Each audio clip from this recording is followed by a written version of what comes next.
जय जगन्नाथ सांग मैंने आपण समस्ते केमती अछंती आशा करछि आपण माने समस्ते बहुत भलरे थिबे। मु आभा आपण मानक स्वागत जणोछि मोर आभाबुन ब्लॉग को। तो सांग माने आज फैमिली को धरिकी पुणी थरे बाहरी छि ओडे न्यू प्लेस विजिट करबा पई आ आपण मानक सहित शेयर न करी कि केमती रही परिबी। तो सांग माने बहुत दिन हेलानी वीडियो किछि पोस्ट होनी तो देखुथिबे मायरा आज बहुत एक्साइटेड अछि, बहुत सारा माने एक्सप्रेशन दोछि एक्साइटमेंट रो। तो सांग माने आज आमे जे बाहरी हठात करी प्लान है मोर हस्बैंड हठात बसिलु लंच टाइम रे से कहले जीवा बोली बुलिबा पई। तो मु भी निजे जानी कोठी के जाईची किंतु आसिकी आमे माने बरहमपुर देकी छत्रपुर रे पहुंची जाईचु। तो एबे आमे पळे आसचु सेवन वंडर्स पार्क रे। तो सांग माने एटा ओडिसा रे न्यू पूरा नुआ खोलिची आ प्रथम थर पई एटा ओडिसा रे आ कोनोसी जगह रे एमती पार्क नाही। आ सेवन वंडर पार्क से आसिकी पहुंचबा परे टिके किछि समय वेट कलु जेहेतु आमे माने टिके जल्दी पळी आसचु, छोट पिला अछि जल्दी रिटर्न करिया पई पड़िबो सेति लागि आमे जल्दी पळी आसचु। आउ लोक भी बहुत कम थिले, धीरे धीरे लोक भी बहुत बढ़िचंती। तो आमे माने एबे पळी आसचु, टिकेट काटिलु आ पर हेड 20 टिकेट थिला, बहुत बढ़िया प्राइस थिला। तो आपण माने निहाती जो माने भी देखुथिबे विजिट करि परिबे। आ सांग माने सेवन वंडर्स पार्क्स रो नारु ही आपण माने गेस करथुबे तर सीक्रेट कोन। सेवन वंडर्स पार्क रो सीक्रेट होची सेवन डिफरेंट टाइप रो स्टैच्यू। तो सांग माने आपण माने देखुथिबे ए सुंदर ताजमहल टी को।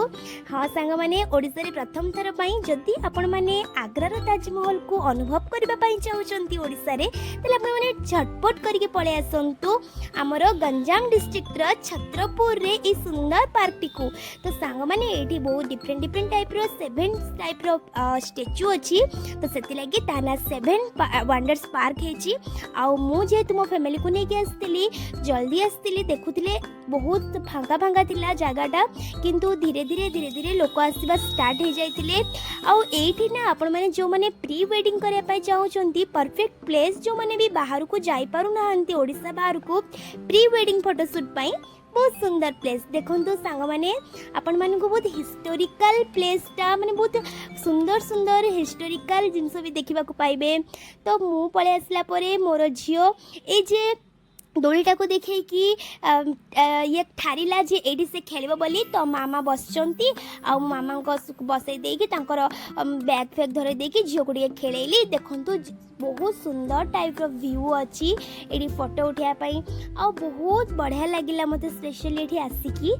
तो सांग माने आपण माने जो माने भी मोर वीडियो देखुचंती आ बहुत दिन हेलानी जेहेतु वीडियो पोस्ट हेनी आपण माने देखुचंती मो वीडियो को निहाती आपण जो माने देखुचंती आ सब्सक्राइब करनांती निहाती सब्सक्राइब करिवे। तो सांग माने जतबेले इवनिंग हेला ए जो पार्क रो व्यूटा आहुरी सुंदर लागिला आ एते बढ़िया लागिला। एठी बहुत सारा फोटो बहुत सारा सुंदर वीडियो नवा पई तो आ रही परिबेनी। आ जो माने भी मु जेमति कहउतली जो माने मैरिज पई प्री वेडिंग करबा पई चाहउचंदी कि पोस्ट वेडिंग करबा पई चाहउचंदी तांको पई सुंदर परफेक्ट प्लेस देखंतु केमती हेची जगहटा मते तो बहुत भल लागिला।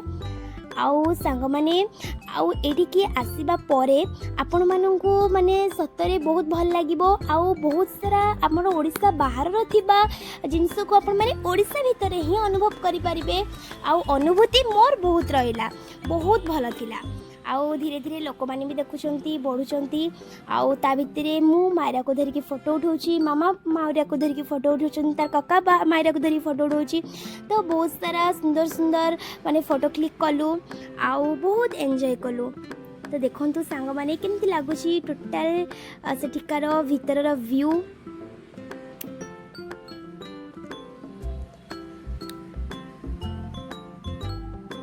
सांग माने आपण मानकु मु जेमती कहउतिली बरहमपुर जेमती फूड सिटी फूड पई जेमती बरहमपुर फेमस सेमती बहुत सुंदर प्लेस मध्ये अछि। आपण माने चाहिले जो माने बाहर देखुचंती आपण माने आराम से आसी कि बरहमपुर रे स्टे करी कि टोटल सर्कल ले जो सुंदर विजिटिंग प्लेस गुला अछि आपण माने बुली परिबे। आपण माने जो माने न्यू अछंती मो वीडियो रे न्यू कंटेंट पई आपण माने निहाती